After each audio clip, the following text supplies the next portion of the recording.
اعوذ باللہ من الشیطان الرجیم، بسم اللہ الرحمن الرحیم۔ ان کانت الا صیحة واحدة فاذا هم خامدون یا حسرة علی العباد ما یأتیہم من رسول الا كانوا به یستہزئون الم یروا کم اہلکنا قبلہم من القرون من القرون انہم الیہم لا یرجعون وَإِن كُلٌّ لَمَّا جَمِيعٌ لَدَيْنَا مُحْضَرُونَ۔ صدق اللہ العظیم۔ عزیزان گرامی قدر، آج سورہ یاسین کی آیت نمبر 29، 30، 31 اور 32 ہم پڑھیں گے۔ جو قرأت و تجوید کے ساتھ سننے والے ہیں، پڑھنے والے ہیں، وہ ابتدائی حصہ سن لیجئے۔ اب آگے شرح و بسط کے ساتھ، تفسیر کے ساتھ اب اگلے سبق کا آغاز کرتے ہیں۔ پچھلا سارا تذکرہ اللہ کے مقربین کا تھا، اور یہاں سے اللہ رب العزت نے وہ لوگ جو دین متین کی حقانیت کو تسلیم نہیں کرتے اور اللہ رب العزت کے دین کو مذاق بناتے ہیں، ان کی سزا کے بارے میں بتایا ہے کہ اللہ رب العزت جس وقت تک آرام کے ساتھ، پیار کے ساتھ سمجھاتا ہے، دلیل کے ساتھ سمجھاتا ہے اور براہین قاطعہ کے ساتھ سمجھاتا ہے، اس وقت تک وہ سراپا رحمت ہوتا ہے۔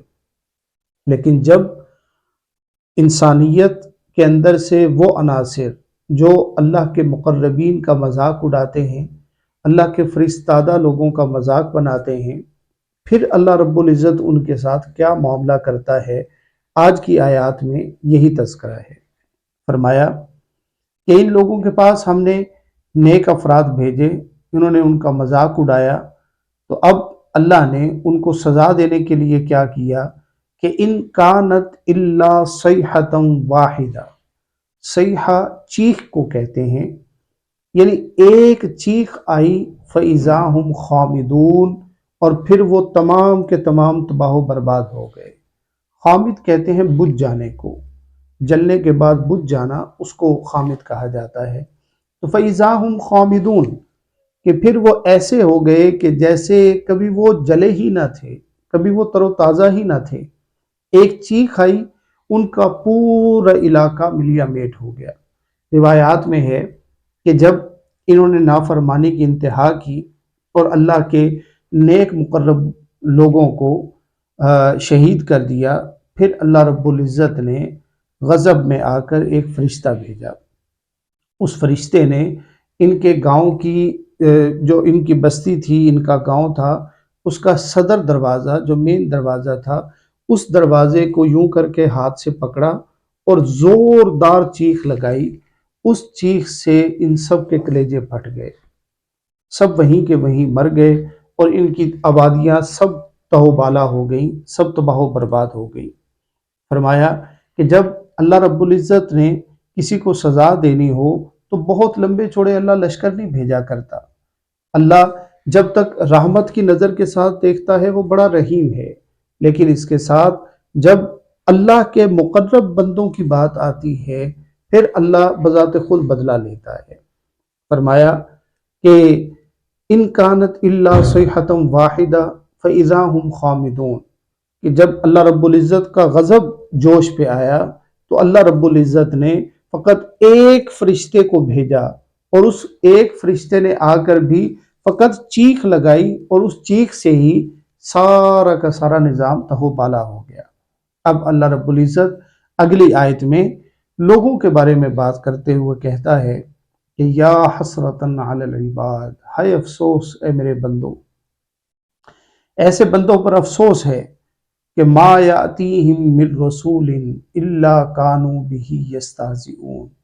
استہزاء ہوتا ہے مذاق اڑانا، کہ مجھے افسوس ہے ان لوگوں پر کہ ان لوگوں کے پاس میں نے جس نبی کو بھی بھیجا، جس اللہ نے اپنے مقرب بندے کو بھیجا، انہوں نے اس کا مذاق ہی اڑایا ہے، اس کی بات کو حق تسلیم نہیں کیا، اس کی بات کو سچ تسلیم نہیں کیا، اس کی بات پر کان نہیں دھرے، اس کی بات کو اپنے اس کی بات کو اپنے دل میں نہیں بسایا۔ ما یاتیہم من رسول الا کانوا بہ یستہزئون، کہ ان کے پاس جو بھی میں نے رسول بھیجا ہے ان ظالموں نے اس کا مذاق ہی اڑایا ہے۔ پھر فرمایا کہ الم یروا کم اہلکنا قبلہم من القرون انہم الیہم لا یرجعون۔ تو اللہ رب العزت نے اب یہ عمومی طور پر سب کے لیے اور بالخصوص اہل مکہ کے لیے یہ خطاب کیا۔ فرمایا کہ الم یروا کم اہلکنا قبلہم من القرون، کہ دیکھیے کیا آپ نہیں دیکھ رہے کہ کم اہلکنا قبلہم من القرون، کہ ہم نے اس سے پہلے کتنی بستیوں کو تباہ و برباد کر دیا ہے۔ ان کے سامنے احوال تھے، یہ مکہ سے سفر کرتے، قرآن پاک میں لإیلاف قریش ایلافہم رحلۃ الشتاء والصیف، ان کے اسفار کا تذکرہ ہے، ان کے تجارت کے لیے ایک جگہ سے دوسری جگہ جانے کا تذکرہ ہے۔ یہ ساری جگہوں کے اوپر جاتے تھے۔ انہوں نے قوم عاد کے حال بھی دیکھے ہوئے، قوم سمود کے حال بھی دیکھے ہوئے، دیگر جتنی اقوام و ملل جنہوں نے اللہ رب العزت کے دین کا مذاق اڑایا، اللہ کے مقربین کا مذاق اڑایا، اللہ کے فرستادہ لوگوں کا مذاق اڑایا، ان کے سامنے سب کچھ تھا۔ پھر انہی کو کہا جا رہا ہے کہ الم یروا، کیا انہوں نے نہیں دیکھا کہ کم اہلکنا قبلہم من القرون، کہ ہم نے کتنی بستیوں کو تباہ و برباد کر دیا، تو انہم الیہم لا یرجعون، تو کیا یہ نہیں اس بات کو سمجھ رہے کہ انہوں نے بھی پلٹ کے بالآخر اللہ کے پاس آنا ہے؟ تو کیا یہ اللہ رب العزت سے بہت بڑی گارنٹی لے کے آئے ہیں کہ اللہ کے سامنے نہیں جائیں گے؟ انہم الیہم لا یرجعون، کہ اس کے سامنے نہیں پہنچیں گے۔ فرمایا کہ وَإِن كُلٌّ لَمَّا جَمِيعٌ لَدَيْنَا مُحْضَرُونَ، کہ چاہے یہ کچھ بھی کر لیں، کوئی ایک دن ایسا آئے گا جمیع لدینا محضرون، کہ یہ حاضر کیے جائیں گے سب کے سب اکٹھے کر کے۔ آج جو مرضی کہتے رہیں، لیکن کل قیامت کا ایک دن ایسا آنے والا ہے کہ جب ساری کائنات میں روز ازل سے لے کے روز ابد تک آنے والا ایک ایک انسان اللہ رب العزت کے سامنے پیش کیا جائے گا، اللہ کے سامنے اس کے اعمال پیش کیے جائیں گے، اس کا کردار پیش کیا جائے گا، اس کا اخلاق پیش کیا جائے گا۔ تو عزیزان من، ہم نے بھی اس دنیا فانی سے اس مالک لاعزل کی طرف پلٹنا ہے، لوٹنا ہے۔ تو اپنے اعمال کو، اپنے کردار کو، اپنے اخلاق کو ایسا بنائیے کہ کل جب اللہ کے سامنے کھڑے ہوں تو ہمارے سر ندامت سے جھکے ہوئے نہ ہوں، بلکہ فخر سے بلند ہوں کہ ہم اللہ رب العزت کی طاعت میں اپنی زندگی گزار کے آئے ہیں۔